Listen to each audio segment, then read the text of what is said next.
I went from living like monks, living out back of the trunk, to pockets of fat with the mumps, pockets of fat like the clubs. Now I am living like Trump, now I am living like Trump. Mimosas and mimosas, mimosas and mimosas, mimosas and mimosas, the Morris Costa Nostra. Pulling up in Testarossa, we charging the debt, discharging the debt, discharging the debt, we charging the jet. Swipers on deck, ciphers on deck, ciphers on deck, wife is on deck, wife is on deck. My life is on check, my life is on check, my life is on tubes, my life is a Jew, my life is on you.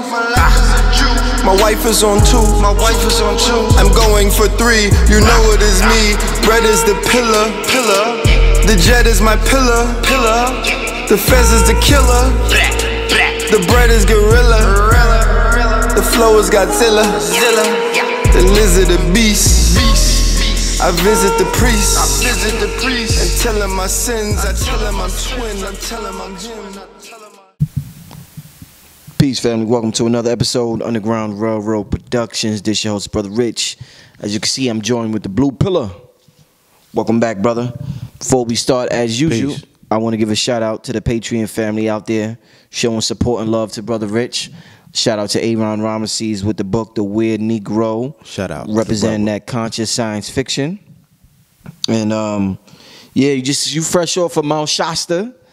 Cali, it's hard to get you in New York at this point, man. You done blew up on us, and we don't see you no more, man. Nah, like I said, brother, as always, my travels, I attribute the blessings that I've been endowed with to you and this platform and the energy output that we have put into this universe. You know what I'm saying? It has resonated with some good people out there, and I have the ability continuously to meet good viewership, good members of this universal family that comprises of this viewership, you know what I'm saying? And I can vouch for the good ones out there, you know what I mean? And it definitely motivates me and keeps me going. And we have been successful 4 times in a row, bringing people to the mountain to transform them and you know, heal them up, you know, in the process. You know what I'm saying? I also, as the healer as well, I need the healing. So I'm continuously dealing with the layers of my healing. So I'm very thankful. I'm thankful for the support. I'm thankful for the people out there. I'm thankful for this platform. I'm thankful for you. Thankful for, you know, Mama Pill and Dr. Sabi for even instilling in me the strength to be on this journey. You know what I'm saying? And the insight and the how can I say it? The example. All right. Indeed, man. Doing it big. We love growth. We love seeing you doing your thing out there, Mount Shasta. Very inspiring. Definitely got to make it out there. Hopefully before the year's up. They're waiting on you, Rich. But yeah, man. I got a couple of things I want to talk to you about today, Blue. One of them being, you know, early this year we did a segment. Me, Red, and a sister named Ayana on Lavar Ball, and how what he's doing, he's changing the game in terms of. Shout out to Lavar Ball, man. Yeah, he was at WWE. I get the fool.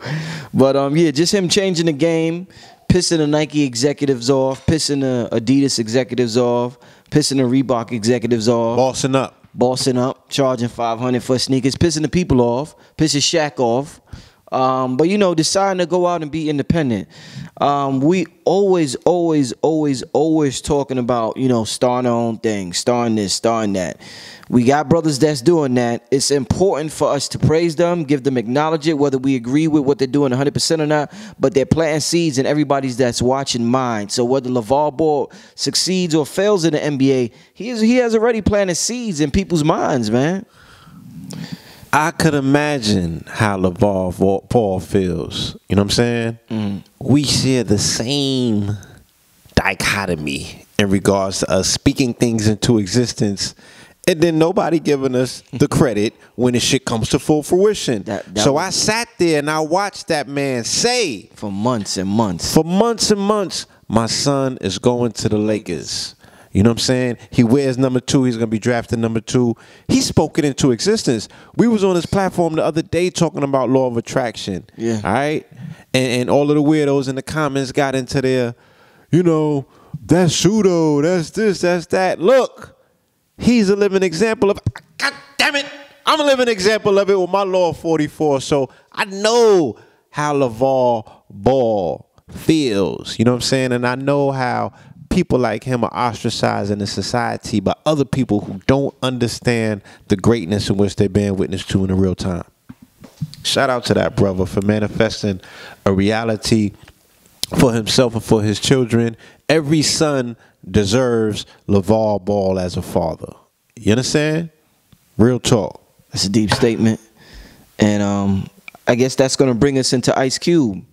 We always talk about the NBA. You know, NBA is a very popular sports league amongst African Americans in this country and globally. People globally, not just African Americans. And one of the things people often reminisce about is back during segregation. You know, when there was they talk about the Negro leagues and stuff of that nature.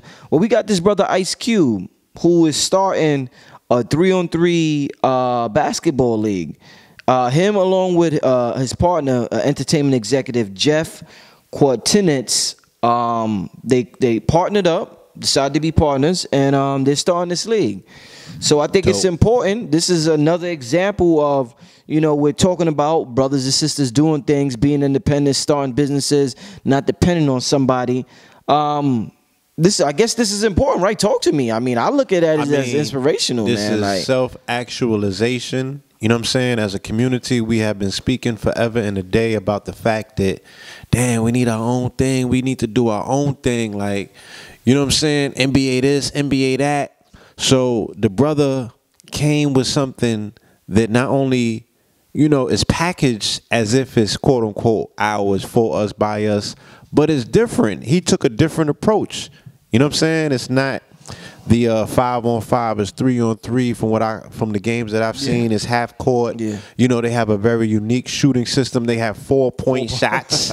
Okay? Yeah. You know what I'm saying? So it's a beautiful thing, man. Like, to also bring out of retirement the athletes who are not necessarily past their prime. They still got some game in them. You know what I'm saying? They still got some juice in their legs, some sauce in their cups. So it's wonderful to see the individuals that are able to come out there and still make an impressive impact on the viewership, on the youngsters who might not know about an Iverson, who probably never got to see AI, who never got to see a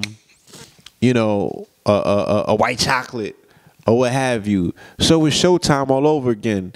Like you said, this reminds me of a throwback to the Negro League. You feel me? You know, and they also were able to see a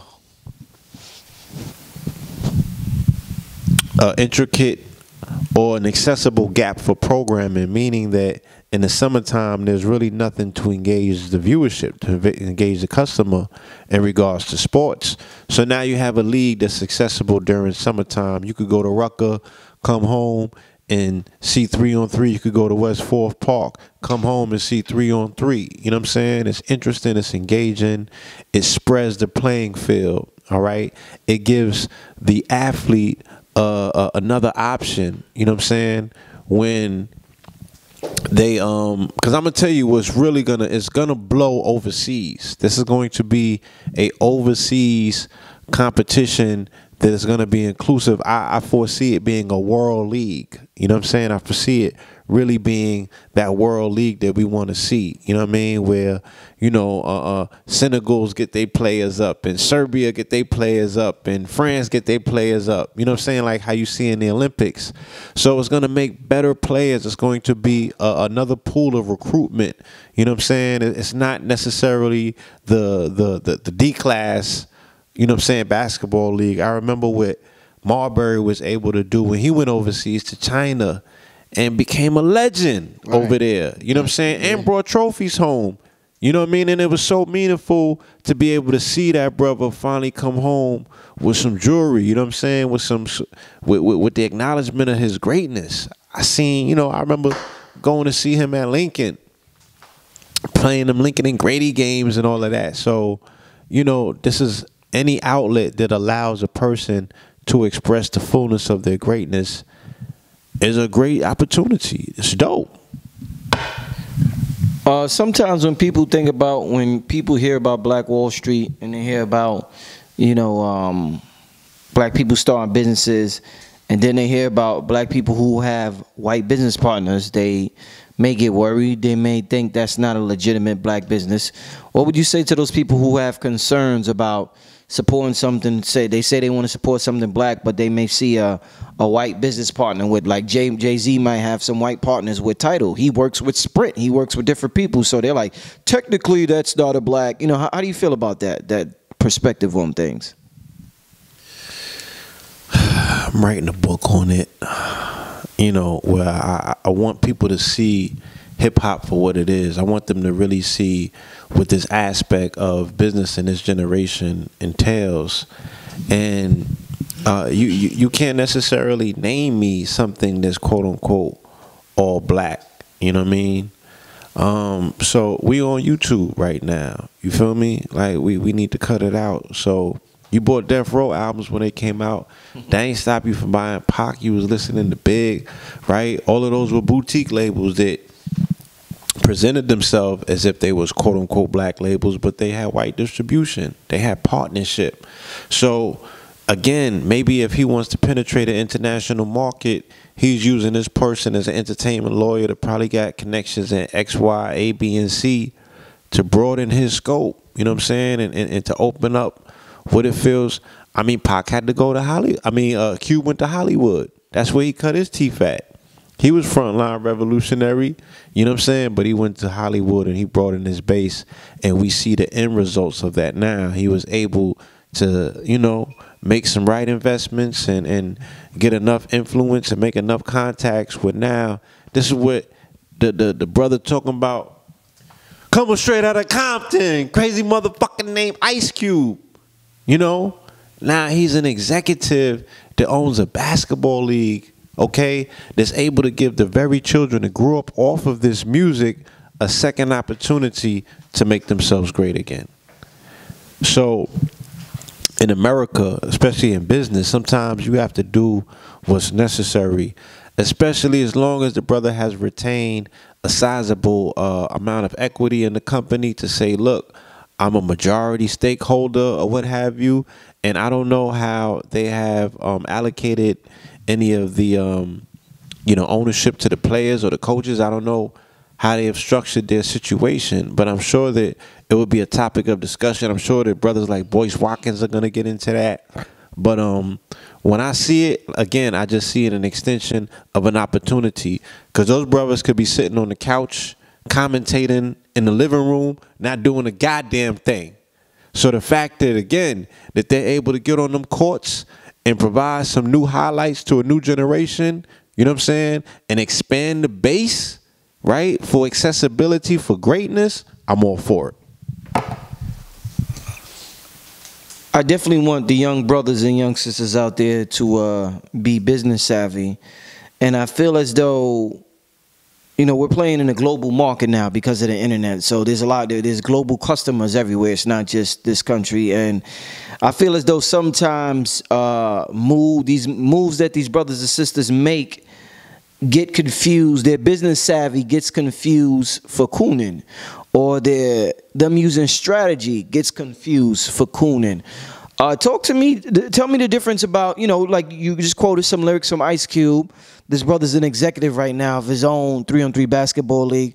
A lot of people remember him for NWA, but then he went Hollywood and he made movies like Are We There Yet? And they're like, yo, this dude sold out. Cube Vision. Not only did he make these movies, he produced these movies, his own production. You feel me? So he excelled in rap. He excelled in acting to a degree, again, where he was able to get enough sauce to become a producer of these films, right? Now he's in a new arena, okay, looking to excel in sports, all right, which is a new arena supposedly for him. So, you know, it's only wise that you surround yourself by people who are players in these particular these new paradigms that you find yourself in, so your chances of winning would be better. You know what I'm saying? I think that if he was only saying, look, I only want to win if I win with my skin folk, you understand? That's playing the game pretty thin. That's one hell of a odds that you're taking. But if you could say, look, these guys is cool, I know who these people are, I'm bringing them along, you know what I mean? It's good for the culture, then so be it. So the sideline commentator, once again, okay, who has so much to say about the decisions that the people who are putting everything on the line are making, all right, they need to sit down, be humble. What say should they have in a particular situation like this? They're commentators, they're spectators. You know what I'm saying? You look, you say something cool, but that doesn't change the way that things are done. It's just like that comment section. That shit don't change nothing.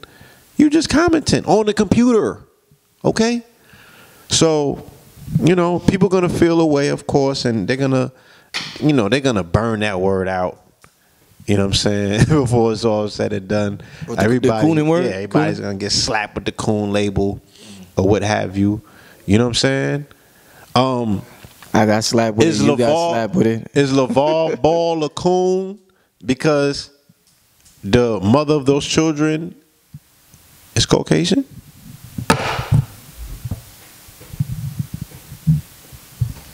Is Lavar Ball cooning because he took his shirt off on WWE? But you niggas look at wrestling and most of y'all was raised off it, and plenty of y'all still think that shit is real. Okay? So you got the jollies off of that. You'd be surprised who looks at wrestling still, or who really fucks with that. You know what I'm saying? So yeah, like, you know what I mean? I mean, it's you can't please the people. You just can't. So you just got to do you at the end of the day, huh? Yo, man, but this, I'm gonna tell you, man, this executive mindset is so prevalent today, man. I just like what do you? On. Yeah, it's catching on, man. I'm looking at rappers. We got a rapper as an owner of a league. We got 50 Cent, the creator of show Power. We got Irv Gotti with the show, executive producer of a show Tales, which is a segment I'm gonna do later on this week. That was a interesting first episode. But there's a lot of executive things going on these days, man. A lot. Why Jigga Man pairing up with Sprint, right? Taking his streaming service to another plateau, at least competing with the big dogs, making purely executive moves. He's been making them for a minute if we haven't been paying attention.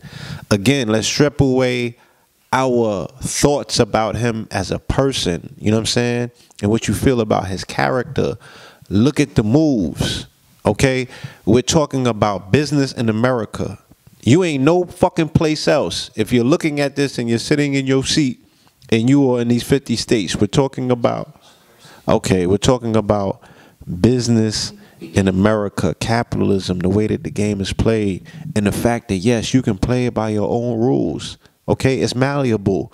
You can form it however you choose these days. Okay, especially now that there's a new modem, there's a new playing field, and it's called the internet. All right, so streaming is internet based. A lot of these new companies are internet based. You know what I'm saying? What Cuba's doing is something different. You know what I'm saying? That's terrestrial. That's cable TV. You know what I'm saying? That's old money. You know, that's the big leagues if it's done right.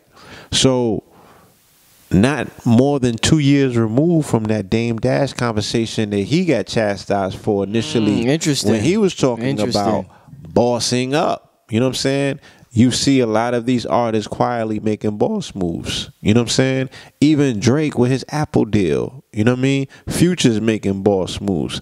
A lot of these people are being put in position to make boss moves. You're seeing a lot of independent labels that are cutting their teeth with their artists making boss moves, like Coach K with QC, with the Migos.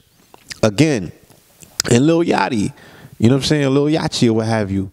It's not about what you feel about these artists. Get out of your feelings. We're talking about what these independent melanated companies are able to do with their product. You know what I'm saying? How they're able to move in these ballrooms with product. You feel me? How they're able to finesse with product. It's some very unique things that are taking place by people who want to retain ownership and control over their product. Okay? And they're making a different level of demands, and they're coming out on top. We're bearing witness to this. You feel me? We're bearing witness to this in our lifetime. We might not be seeing it for what it is, but there is it's a revolution taking place in regards to, you know, young executives bossing up. One last question to close it out. I definitely appreciate this segment. Do you think it's a bad move? We're talking about these executives bossing up, just this mindset just dominating our culture right now. But there's also individuals that they build a company, it becomes extremely great, and then they sell it.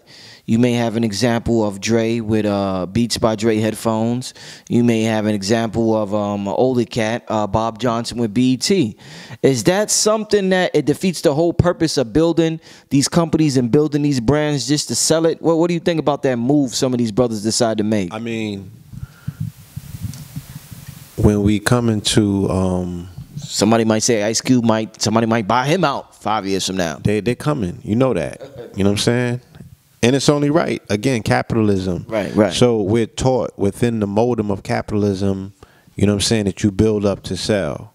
You know what I mean? We're not necessarily taught the J.P. Morgan way about generational wealth and putting these businesses in trust and letting your children's children eat. You know what I mean? But, you know, let's take a page out of Elon Musk's playbook. You feel me?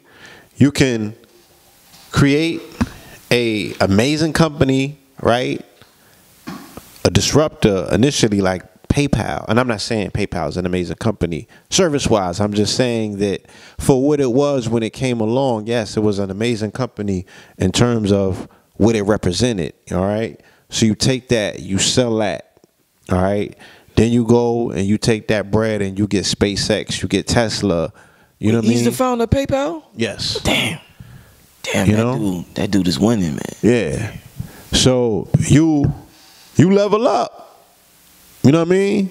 Bob Johnson attempted to level up. You know what I'm saying? But he made a bad investment. Okay? There are other of our accredited entrepreneur minds that have attempted to level up who have made bad investments.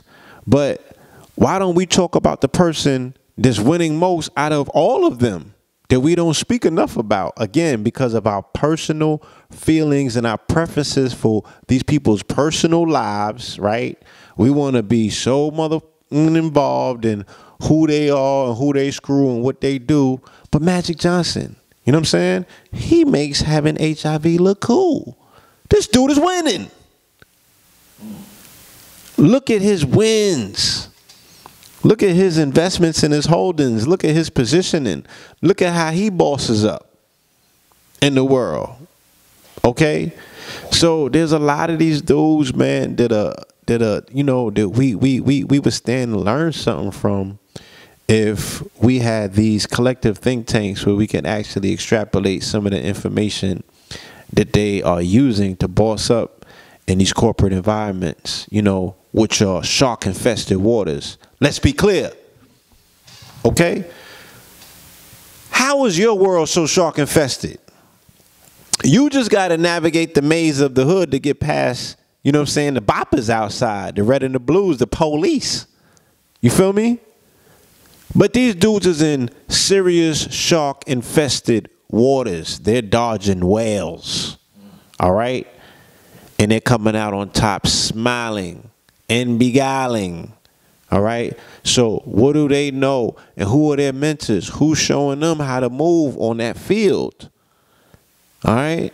Who's showing them how to dip them tackles?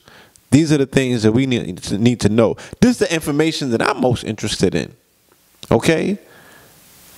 I don't need to know what that stone that you unearthed from 300,000 years ago says. Not right now.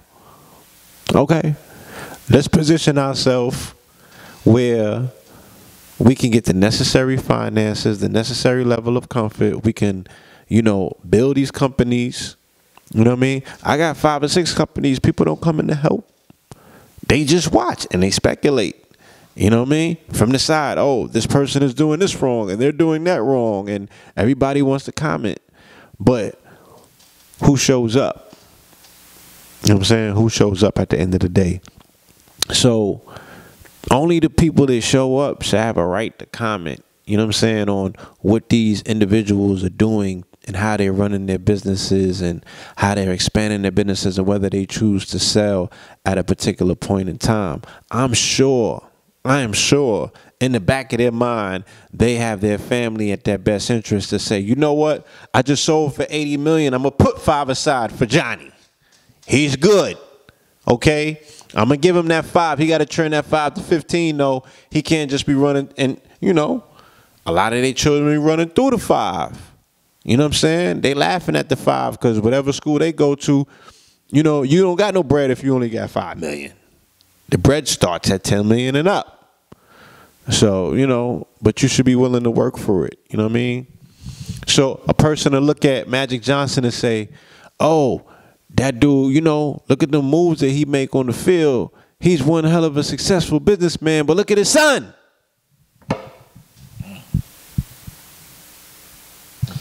And they'll try to use that to remove all of his successes. The fact that this man is moving like this, supposedly HIV positive, or with AIDS, or, whatever his designation is. You feel me? These are some amazing times that we're living in, to see some of these individuals move the way that they do and make the deals the way that they've made them. I don't agree with everything that Steve Harvey has said or done, but look at his moves. You know what I'm saying? As a businessman, as someone who's dealing with upward mobility in the business world, you know what I'm saying? These dudes make moves. I don't know too many people who have taken time to reach out and to look for Byron Allen. Makes moves. He's a billionaire dealing with media. I don't know too many trips to go to Africa to say, look, we're going to sit down with some of these billionaires when we go over there. The people who have made billions in oil, the people who have made billions in media. I don't know too many. You know what I'm saying? I don't know too many people that have told me they put media requests out to speak to Dr. Dre or to speak to Michael Jordan or speak to Oprah or any other of these quote-unquote black billionaires, and they're like, look, I just can't get through to them. I tried 1,000 times and it didn't work. Because that's what they said Edison did with the light bulb, right? So these are the precedents that are being set to say, look, if you strive for excellence, if you want to make a breakthrough, this is how you got to do it. And this is what you got to do. You know what I'm saying? You got to go all the way out. You feel me? You got to be relentless. So, we just need to change our mindset about our approach towards, entrepreneurialism and how we're building these brands. And, you know what I'm saying? We got our wake-up call and we learn from it, you know what I'm saying? And that's what it's about. I speak openly about failing forward. I've been failing forward for a long time. You know what I mean? And I don't fear that. You know what I'm saying? We all need to taste it. It's beautiful once you could grasp it and not, suffer the consequences of them heavy blows. So, yeah, man, let's embrace them brothers. Wherever we see quote unquote black excellence, you know what I'm saying? Let's celebrate it. Let's enjoy it. Like I said, every son out there deserves a Lavar Ball as a father. You know what I mean? Every one of us deserve that as a father. You know what I'm saying? That's definitely the type of father that I strive to be for my seed. This is what you want to do? You feel me? I'm not going to be the father that tells my son what they're going to do necessarily. Unless I have that seed instinctively with that in mind. This is what I'm procreating for. I'm putting a ritual in place. You know what I'm saying? I'm looking at their chart and their chart supports it. Then I'm boxing it in. But whatever the chart says, and you know, if the child moves towards that, then that's where we're going to put the resources behind. That's where we're going to put the push at. You know what I'm saying? And I'm going to be there every step of the way. So, you know, I want to say something, you know what I'm saying? And I don't want to get too personal or emotional. But, you know, I noticed like last Father's Day, it was the quietest day on my timeline. You know what I'm saying? Like normally my timeline is lit. It's a lot of activity. You know what I'm saying? This shit is streaming. You know, I got like 20,000 followers. So my timelines be lit. You know what I'm saying? There's a lot of stuff to be going on my timeline. I get to view a lot into a lot of different people's worlds. You know what I'm saying? I get a lot of peeks into a lot of worlds. And Father's Day be the quietest day on my timeline. You know what I'm saying? And I don't really know. You know, I can't really speak with authority too much about what's going on out here, you know, and what happened. You feel me? But what I do know is we're in desperate need of more positive role models, melanated men who are willing to make differences in the lives of these children.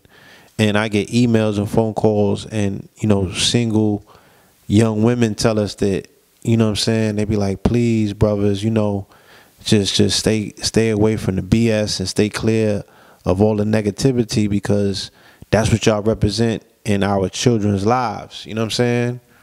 And that's an honor. You know what I'm saying? That's very honorable, and it's not to be taken lightly, you know. So, but it's a lot of weight as well, and I wish a lot more people would step up and really see that when you are in the public eye and when you are on these screens or what have you, you know, you don't know who you touching, you don't know who you influencing, and there's such a void out there to be filled that you could vicariously be feeling it without even knowing it. That's not even probably what you even signed up for, but it's no going back at this point. You know what I'm saying? You've already crossed the threshold. Accept the responsibility. Move forward. You know what I mean? And you know, just do what's right. And male children don't necessarily, they shouldn't be seeing you knock other men down in public. So these executives, these brothers that's making moves and doing their thing, you know what I'm saying? They should see you heaping praise on them. They should see you not criticizing them, but if you have to analyze and break down their business moves, break down their strategies, you know what I'm saying? Break down their play for plays, you know what I mean? And if you would make a different move, then explain to them what move you would have made and why. But you don't got to talk crazy about them. It don't got to get personal. All right? Keep it business. Keep it healthy. Peace, love, and light. Leave your website, brother. You be rocking all that fly stuff, man. Apparelnormal.com. Yeah, that's the clothing. MyPowerPieces.com, of course, is the jewelry. PMorpheus@gmail.com. PMOORPHEUS@gmail.com. If anybody has any inquiries that they want to make, if you want to help, if you want to participate, if you don't want to just spectate and speculate, you know what I'm saying, you want to step to the plate, holla at us. And Shasta Medicine Retreat.com. That's for the next trip to Mount Shasta, August 17th to 22nd. We had an amazing time this past retreat. The weather has finally broke to Northern California. You know what I'm saying? Hot like when summer begins. Like, it was real out there. But, you know, you could jump in the stream and, you know what I'm saying, the air quality is different. It's not humid, so it's not that different type of heat. You know what I'm saying? It's just a beautiful experience, man. The environment is so welcoming and so conducive to healing that we want to share this with as many people as we can. All right? So I hope to see you all. And, of course, it's a very monumental eclipse that's taking place on the 21st, you know what I'm saying, one of them once in a lifetime situations. So we're gonna be in the elements, you know what I'm saying, we're gonna be in nature, experiencing it all, and you know, walking through that Porthole Gateway. Peace. Peace. Peace, family. This brother Rich from UGR, urging all my viewers and subscribers to help support the channel by donating just $1 to the UGR PayPal account. We appreciate the viewership and support, and we understand the power of $1. If you benefit in any way, shape, or form, we ask that you donate $1, whether it be monthly, bi-monthly, quarterly, or yearly, so that we can build our brand to compete with the NBCs, the MTVs, and the Foxes of the world. I figure since Kanye could ask Mark Zuckerberg for $1 billion, I can ask my subscribers to donate $1 so I could make the best possible content possible. The main objective of this channel is to inspire you to become the greatest version of yourself. So hopefully throughout the years of you watching this program, you have been inspired to become the greatest version of yourself. If you would like to donate, you could go to www.paypal.com and send a donation to richandmerit7@yahoo.com. Thank you and enjoy the rest of your program. I went from living like monks, living out back of the trunk, to pockets of fat with the mumps, pockets of fat like the clubs. Now I am living like Trump, now I am living like Trump. Mimosas and mimosas, mimosa samosa, mimosa samosa, the Morris Costa Nostra. Pulling up in Testarossa, recharging the debt, discharging the debt, discharging the debt, recharging the jet. Swipers on deck, ciphers on deck, ciphers on deck, wipers on deck, wipers on deck. My life is on check, my life is on check, my life is on tubes, my life is a Jew, my life is on you, my wife is on two, my wife is on two. I'm going for 3, you know it is me. Bread is the pillar, the jet is my pillar, the fez is the killer, the bread is gorilla, the flow is Godzilla, the lizard the beast. I visit the priest, and tell him my sins. I tell him I'm twin, I tell him I'm him.